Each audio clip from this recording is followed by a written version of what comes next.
Unctom and control all KGF members and destroy the KGF.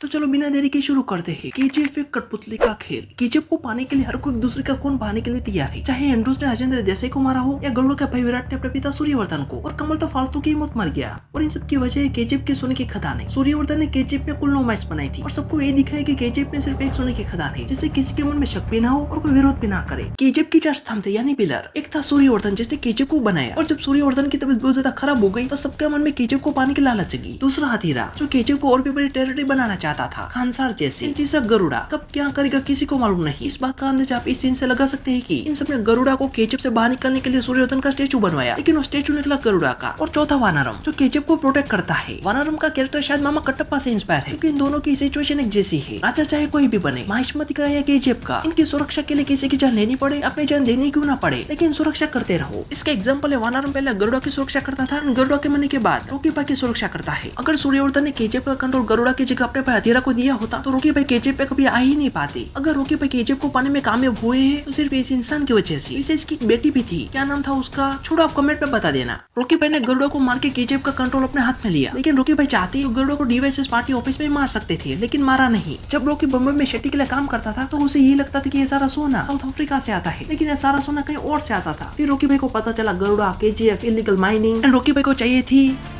दुनिया। और उन्हें वो कैसे मिलती? जब रोकी भाई गरुड़ा को केजीएफ में सबके सामने मार के इन सबके मसीहा बनते तब। पहले सबको ये लगता था कि गरुड़ा के मरने के बाद उसका भाई विराट केजीएफ का सरदार बनेगा, लेकिन इन सबको क्या पता, रोकी भाई ने गरुड़ा को मारने से पहले ही विराट को मार दिया था। और जो राज इन तीनों के अलावा किसी को भी पता नहीं था, और आज रोकी भाई को भी पता चल गया। सेक्टर 3/9 का, यानी केजीएफ में 1 या 2 सोने की खदान नहीं है बल्कि 9 सोने की खदान है, जिसमें तीसरी माइन में से सूर्यवर्धन ने पहले ही सारा सोना निकाल दिया था। इसलिए रोकी भाई ने तीसरी माइन को ऐसे ही छोड़ दिया और बाकी माइंस में से सारा सोना निकलना स्टार्ट कर दिया। एंड फिर एंट्री होती है अधीरा की। सबको ये लगता था कि ये मर चुका है, उसे गरुड़ा ने मार दिया, लेकिन ये मरा नहीं था, उसे किसी ने बचा लिया था। You know that. और अब अधीरा केजीएफ के बाहर तो आ गया, लेकिन वो अंदर नहीं जा सकता, क्योंकि वो अंदर जाएगा तो रोकी भाई की आर्मी और ये सब लोग अधीरा की फील्डिंग सेट कर देते। इसलिए वो एंड्रोस से हाथ मिला लेता है और राजेंद्र देसाई को मार देता है, जिससे उसकी बेटी रीना अपने पिता की मौत की खबर सुन के केजीएफ से बाहर आती और उसके पीछे रोकी भाई भी बाहर आती और अधीरा रोकी भाई को मार देता। अधीरा ने रोकी भाई पे गोली तो चलाई, लेकिन जान से मारा नहीं, उन्हें जाने दिया, जिससे इन समय फिर से अधीरा का खौफ बना रहे। एंड दूसरी तरफ मुंबई में रोकी भाई के लिए जितने भी लोग काम करते थे उन सबको शेट्टी ने मार दिया और गुरु पांड्यन की सरकार भी गिरने के कगार पर आ गई थी। फिर रोकी भाई जैसे ठीक हुए वो कई सारा सोना और पैसे लेके दुबई चले आए और एक पूरी होटल बुक कर ली, लेकिन इसके पीछे एक वजह थी, इनायत खलील। रोकी भाई इनायत खलील को बिजनेस डील ऑफर करने आए थे कि आपका सारा सोना साउथ अफ्रीका से दुबई जाता है, दुबई से इंडिया, मैं सीधा साउथ अफ्रीका से आपका सारा सोना इंडिया में लाऊंगा और इंडिया में डिस्ट्रीब्यूट भी कर दूंगा, टोटल रिस्क मेरा, आप मुझे जितना भी परसेंटेज देंगे वो मैं ले लूंगा। और रोकी भाई वहाँ पे देखते हैं कलाश्निकोव यानी AK-47, इसके बारे में मैंने एक शॉर्ट वीडियो में बताया है, आप देख लेना। हाँ, तो रोकी भाई जैसे कलाश्निकोव को उस आदमी के हाथ में देखते हैं तो अपने हाथ में मांगते हैं और वो आदमी दे भी देता है। यहाँ आने से पहले रोकी भाई ने अपने कासिम चाचा को फोन किया था और कहा था, चाचा मेरे लिए एक आखिरी काम करोगे?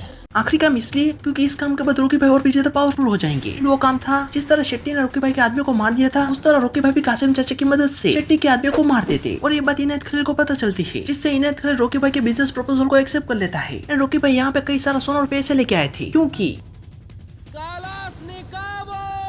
जिसे खरीद के अपने आर्मी को प्रोवाइड कर सके, जिससे इनकी आर्मी और भी ज्यादा ताकतवर हो जाती और अधीरा के घमंड को चकनाचूर कर सके। जैसे अधीरा ने रोकी भाई पे गोली तो चलाई लेकिन उन्हें जिंदा जाने दिया, उसी तरह रोकी भाई भी अधीरा पे गोली तो चलाते हैं लेकिन उसे जिंदा जाने देते हैं। रोकी भाई अपने पावर से पांड्यन की सरकार भी बचा लेते हैं। फिर 5 साल बाद इलेक्शन होते हैं, जिसमें भारी बहुमत से पांड्यन की सरकार हार जाती है और रमिका सेन की सरकार जीत जाती है। एंड राघवन रमिका सेन को केजीएफ के बारे में बताता है, कैसे रोकी इंडिया के सोने को कंट्रोल करता है, कई क्राइम भी किए हैं। सिर्फ 10-12 लुखे लोग को ठोक कर डॉन नहीं बनाओ, अपन ने जिन जिन को मारा है वो सब डॉन ही थे और सारे बोट्स पे उसका कंट्रोल भी है। और आश्चर्य की बात तो ये है कि इन सबको रोकी भाई के नाम के अलावा कुछ भी पता नहीं है। और राघवन को रोकी भाई के बारे में थोड़ा बहुत पता था। जब रोकी बॉम्बे में नया नया आया था तो उस पर बहुत जुल्म हुआ, कैसे इस लड़के ने राजा कृष्णप्पा बेरिया से रोकी भाई बनने तक का सफर तय किया। और किसी तरह पुलिस को रोकी भाई के गोदामों के बारे में पता चल जाता है और रोकी भाई के आदमी वहाँ से पहले ही सारा माल दूसरी जगह शिफ्ट कर देते हैं, लेकिन फिर भी पुलिस के हाथ एक सोने का बिस्किट लग ही जाता है। फिर जो होता है अनप्रेडिक्टेबल, क्या ही रोंगटे खड़े कर देने वाला सीन था। रोकी भाई ने ये जो किया, इसके बाद रमिका सेन भी टेलीविजन पे अपना करारा जवाब देती है,